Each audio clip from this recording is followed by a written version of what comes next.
भारत में नए वित्तीय वर्ष की शुरुआत के साथ कई टैक्स नियमों में बदलाव लागू हो गए हैं। नई टैक्स स्लैब से मध्यम वर्ग को राहत मिलने की उम्मीद है, जबकि निवेशकों के लिए कुछ नई गाइडलाइंस भी जारी की गई हैं। सरकार ने पेट्रोल और डीजल की कीमतों पर समीक्षा बैठक की है। अंतर्राष्ट्रीय बाजार में कच्चे तेल की कीमतों में उतार चढ़ाव के कारण आने वाले दिनों में ईंधन सस्ता या महंगा हो सकता है। दिल्ली में प्रदूषण स्तर एक बार फिर बढ़ गया है। सरकार ने निर्माण कार्यों पर अस्थायी रोक लगाने और ट्रैफिक कंट्रोल के लिए नई गाइडलाइन जारी की है, ताकि लोगों को राहत मिल सके।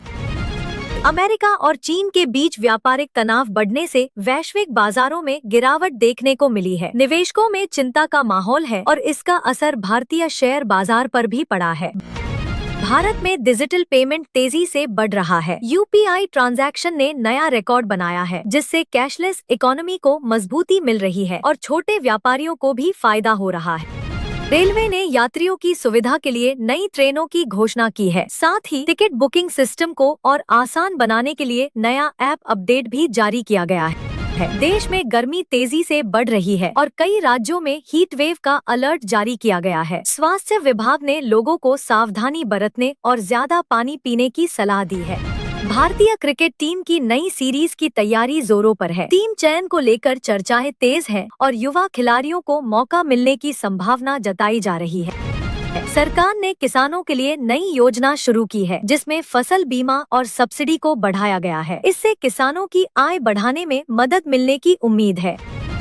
सोशल मीडिया प्लेटफॉर्म्स पर नए नियम लागू किए जा सकते हैं। सरकार फेक न्यूज और गलत जानकारी को रोकने के लिए सख्त कदम उठाने की तैयारी में है। भारत में इलेक्ट्रिक वाहनों की बिक्री तेजी से बढ़ रही है। सरकार द्वारा दी जा रही सब्सिडी और बढ़ते पेट्रोल दामों के कारण लोग ईवी की ओर आकर्षित हो रहे हैं। शेयर बाजार में आज उतार चढ़ाव देखने को मिला। आईटी और बैंकिंग सेक्टर के शेयरों में गिरावट आई, जबकि कुछ ऑटो कंपनियों के शेयरों में तेजी दर्ज की गई। देश में शिक्षा प्रणाली को बेहतर बनाने के लिए नई नीति पर काम चल रहा है। इसमें डिजिटल शिक्षा और स्किल डेवलपमेंट पर विशेष जोर दिया जा रहा है।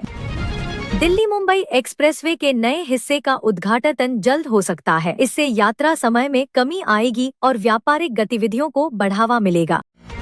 भारत में स्टार्टअप्स की संख्या लगातार बढ़ रही है। सरकार की नई योजनाओं और निवेशकों की रुचि के चलते युवाओं को रोजगार के नए अवसर मिल रहे हैं। स्वास्थ्य मंत्रालय ने नई हेल्थ एडवाइजरी जारी की है। बदलते मौसम के कारण वायरल बीमारियों के मामलों में बढ़ोतरी हो रही है, जिससे सतर्क रहने की जरूरत है। देश के कई हिस्सों में बारिश और आंधी की संभावना जताई गई है। मौसम विभाग ने किसानों को फसलों की सुरक्षा के लिए आवश्यक कदम उठाने की सलाह दी है।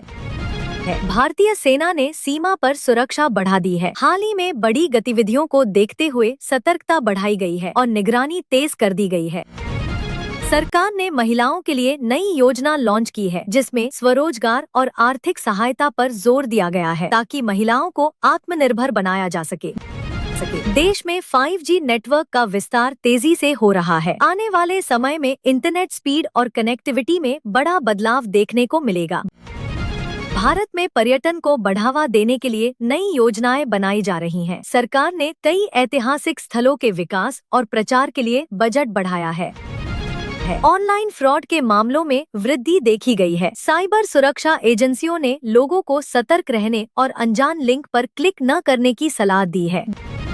देश में बेरोजगारी दर को लेकर नई रिपोर्ट सामने आई है। सरकार ने रोजगार बढ़ाने के लिए नई योजनाओं और स्किल प्रोग्राम्स की घोषणा की है। खेल मंत्रालय ने खिलाड़ियों के लिए नई सुविधाएं शुरू की हैं। इससे अंतर्राष्ट्रीय स्तर पर भारत का प्रदर्शन और बेहतर होने की उम्मीद है। देश में बैंकिंग सिस्टम को मजबूत बनाने के लिए नए नियम लागू किए जा सकते हैं। इससे ग्राहकों को अधिक सुरक्षा और पारदर्शिता मिलेगी।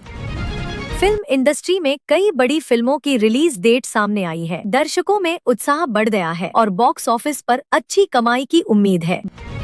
भारत में इंटरनेट उपयोगकर्ताओं की संख्या लगातार बढ़ रही है। डिजिटल इंडिया अभियान का असर अब ग्रामीण क्षेत्रों में भी साफ दिखाई दे रहा है। सरकार ने छोटे व्यापारियों के लिए नई राहत योजना की घोषणा की है।